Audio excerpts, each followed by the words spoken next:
ògo ní Ọlọ́run lówùúrọ̀ yìí fún ọ̀fẹ́ mìíràn tàbí nígbà. Gloire au Seigneur pour cette nouvelle grâce que nous avons obtenue. A dúpẹ́ fún àánú àti àpẹ lórí ayé gbogbo wa lápapọ̀. Nous disons merci au Seigneur pour la grâce que nous avons reçue. A fi ògo fún ẹlẹ́dàá ohun gbogbo. Et nous rendons gloire au Créateur de toutes choses. Ẹni tó tó kà wá yẹ fún àkókò àánú ti ya 2021 Et lẹ́ẹ̀kan celui sí. qui nous a encore compté aujourd'hui en 2021. Àdàgbà pé májẹ̀mú ọjọ́ òní ti ṣe májẹ̀mú ìṣẹ́gun Et yóò nous fún wa inú prions ìṣẹ́gun. que l'alliance de la victoire nous accorde la victoire au nom de Jésus. Ayé wa yóò dọ̀dọ̀ mìíràn kó nínú gbogbo ogun ìdè. Et notre vie sera délivrée de toute forme de lien au nom de Jésus. Lórúkọ Ọlọ́run ọmọ ogun àdèmọ́ra àánú gbà. Au nom de l'Éternel des armées, nous obtiendrons miséricorde. Ẹ jẹ́ ká lọ gbàdúrà. Prions.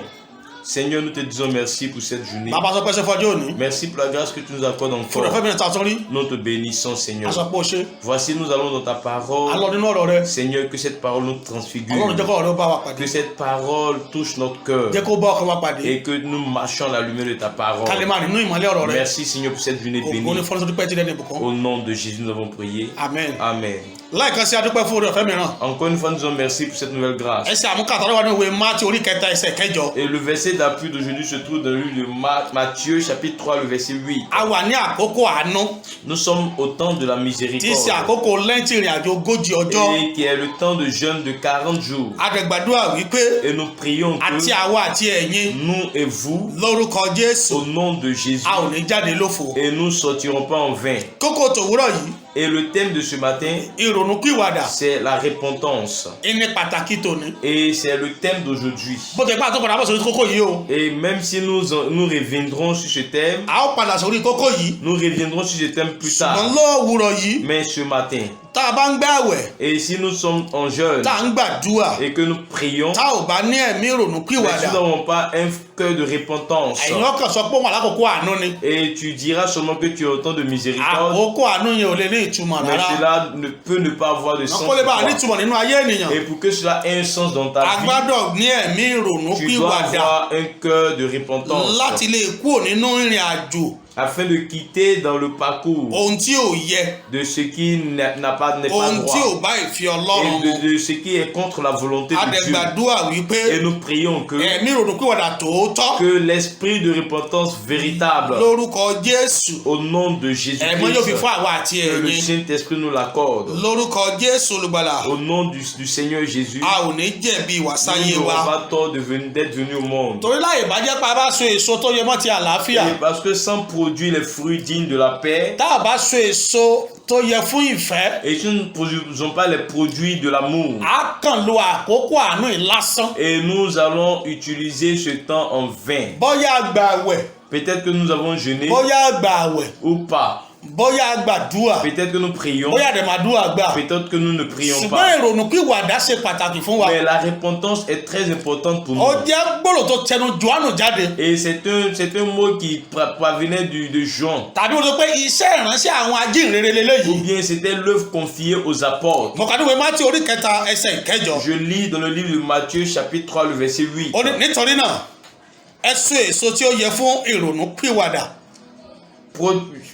Matthieu chapitre 3 verset 8. Produisez donc du fruit digne de la repentance. Èso Le fruit tó yẹ fún ìrònúpìwàdà. digne de la repentance. Èso tó yẹ ni pé ká ronúpìwàdà. Et le fruit qui nous amène à la repentance. Ká dẹ̀ kọ òrìn àjò adínlọ́wọ́ tá a pè ní ẹ̀ṣẹ̀ Et sílẹ̀. abandonner le péché totalement. Ẹ̀rọ ti wí pé láti inú ọgbà Édẹ́nì lèèyàn ti kùnà. Souviens-toi que depuis dans le jardin d'Éden, l'homme a chuté. Ìlà tí ń hùwà ìgbọràn. Et depuis ce moment, nous sommes Ṣùgbọ́n désobéissants. tó ní padà lákòókò àánú. Mais parce que nous sommes au temps de la A miséricorde, gbọ́dọ̀ ronúpìwàdà. nous devons nous repentir. Orin kan nínú ìwé orin wa sọ pé Et il y a un chant dans notre livre de ẹlẹ́ṣẹ̀ Cantique yí padà. qui dit le pécheur chante. Èé ṣe tí ẹ ó fi kú. Pourquoi tu mourras? Ọlọ́run ló ń béèrè. Et c'est ce que Dieu demande. Kí Ọlọ́run béèrè lọ́wọ́ ẹ̀mí àti ẹ̀yin lákòókò àánú yìí. Qu'est-ce que Dieu nous demande dans ce temps de Ó miséricorde? ní àkókò ìrìn àjò ayé wa Ou yìí. bien dans notre parcours de terrestre. Torí jẹ́ ká tó rán wa létí wípé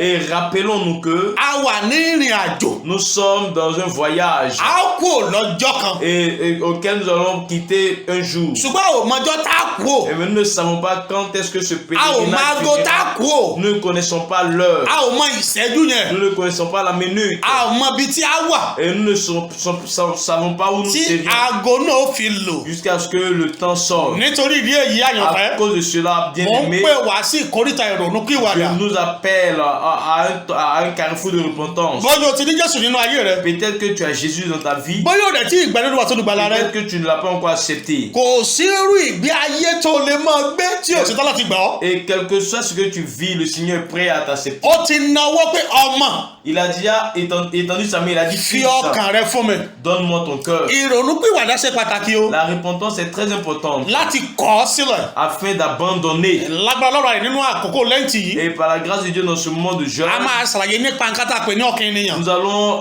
développer ce thème du cœur de l'homme. àwọn ìgbà tí ènìyàn ṣubú tán, Et lorsque l'homme chutait, àwọn tó farahàn lẹ́yìn ìṣubú, et les choses se sont manifestées dans sa chute, àwọn tó ṣàkóso ọkàn ènìyàn. et ce qui dirigeait son cœur, láì bá dẹ̀ kọ àwọn nǹkan wọ̀nyí sílẹ̀, et sans abandonner ces choses, a ò lè so èso. nous ne pouvons pas produire de fruits. nítorí náà Il a dit, à ẹ cause so de cela, èso tí ó yẹ. produisez donc du fruit digne de la èso tó repentance. yẹ Le produit digne. ọ̀nà ní ká lépa àlàáfíà. Et c'est de rechercher la paix. a gba Jésù ní Olúwa àti Olùgbàlà wa. Nous avons accepté Jésus comme Seigneur et Sauveur. ìbẹ̀rẹ̀ èso rere nìyí. Et c'est le début des bons fruits. kí a lè ráyè ní ohun tá à ń nílò tàbí ohun tá à ń béèrè kan lè bá tẹ̀ wá lọ́wọ́. Afin que ce que nous demandons, où sont ceux dont nous avons besoin, nous puissions les obtenir. láì bá wa ní agbára Ọlọ́run alààyè, Sans la puissance de Dieu, láì bá lè gbé ìgbé ayé titun, sans vivre de manière chaste, a ò lè ráyè so èso tó yẹ o. il est difficile de produire du fruit. èso tó yẹ ọ́ Et gẹ́gẹ́ bí ọmọ Ọlọ́run Le bon fruit,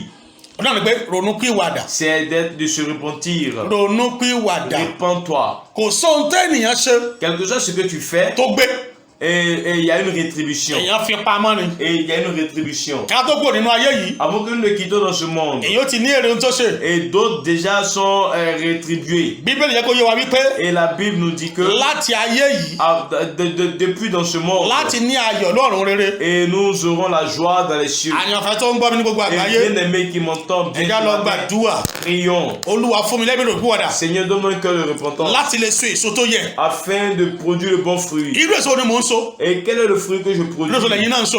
Et c'est ce même produit. Quel est le produit que vous produisez? ẹ̀mí mímọ́ Saint-Esprit, fún mi ní orí ọ̀fẹ́ donne-moi la grâce láti lè so èso tó yẹ. de produire de bons fruits. bàdẹ̀ tí ń gbàgbọ́ tẹ́ ń gbàdúrà Et yìí, tel que vous faites cette prière, èso tó yẹ ayé ẹnìkọ̀ọ̀kan wa le fruit dans la vie de tous ceux qui fún ọkàn tó gbọ́ wa àti àwa náà.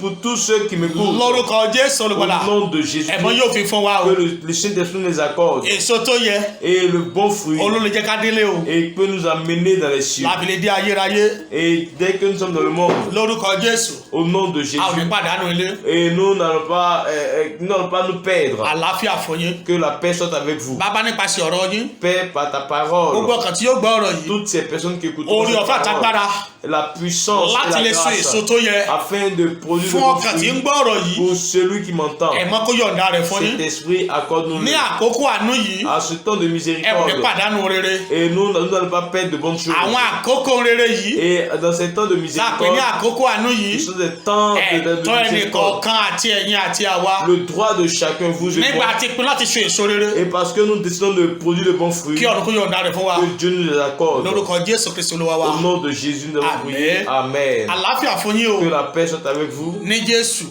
Et est Jésus, gbà á lórúkọ Olùgbàlà rẹ. accepte-le comme Seigneur et ó Sauveur. fẹ́ràn rẹ màmá, Il t'aime, ó fẹ́ràn enfant. rẹ bọ̀dá, Il t'aime, ó fẹ́ràn rẹ frère. gbogbo àyànfẹ́. Il t'aime, papa. Il t'aime, tout ó fidèle. ní ẹwọ́ olúwa gbẹ́ngà ẹwọ́ olúwa tí ẹ lè rí. Et cherchez l'Éternel quand il s'y trouve. ẹ jẹ́ gbẹ́ Jésù nínú ayé wa o. Acceptons Jésus dans káráyè so èso tó yẹ, afin de produire le bon káráyè fruit. dé ilé níkẹyìn, Afin que nous héritons le royaume des yóò sì cieux. dára fún wa. Et nous serons bénis. láti inú ìjọ Àpọ́sítélì Kristi torí Et ní Côte d'Ivoire, ce message provient de l'Église et à ses produits de láti joie. fún ara wa ní ọ̀rọ̀ yìí, Et tel que nous nous exhortons dans ces paroles, kí ẹ máa kó ran gbogbo wa lọ́wọ́, que le Seigneur nous aide tous kájọ débi ìsinmi lẹ́yìn ìrìn àjò wa. et qu'il nous donne d'hériter le royaume des cieux. àlàáfíà fún yín. Soyez en paix.